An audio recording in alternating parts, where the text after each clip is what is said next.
ወይኔ ጉዴ! ወይኔ ጉዴ! ወይኔ ጉዴ! ሀይሚዬ በቃ አመረረች ማለት ነው ጋይስ። አምራለች፣ የምር አምራለች። እንደውም እያለቀሰች ምን እያለች የምር አንጀት አንጀቴን የበለችኝ። ሀይሚዬ እኮ በትንሹ ነገር ነው የሚከፋት በነገራችን ላይ እና የምር በጣም ነው የተሰማኝ።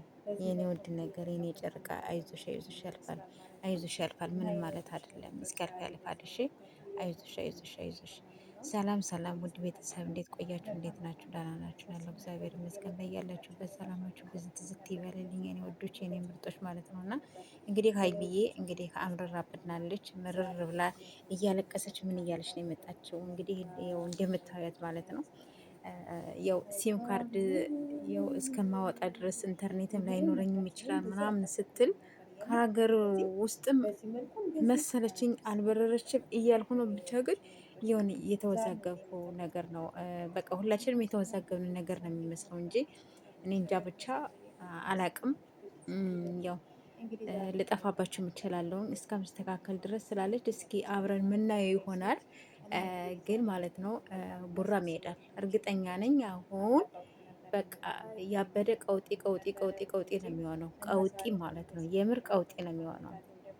እና ብዙዎቻችሁም ያው አትጨነቁ ለማለት ያክል ነው። እውነት ለመናገር አትጨነቁ። በቃ በጣም ብዙዎቻችሁ እያለቃቀሳችሁ ነው። ስለዚህ በጣም ብዙዎቻችሁ ሳያችሁ አሁን ትናንትና ቡራ ቡራ ቡራ ቡራ ቡራ ቡራ እያላችሁ ነው። ሀይሚ የሚል ሰው የለም። እና አንጀት አንጀትን የበላችሁ እግዚአብሔርን ለምን ደስታ አድርጋላችሁ? ለምን በአንድ አይን ለምን አታያቸውም? እነሱን እንዴ እነሱ እኮ ተለያይተው እኮ የማይለያዩ ሰዎች ናቸው። እሺ የምሬን ነው የምላችሁ፣ አይለያዩም። ለምንድን ነው እንደዛ የምታደርጉት እንዴ?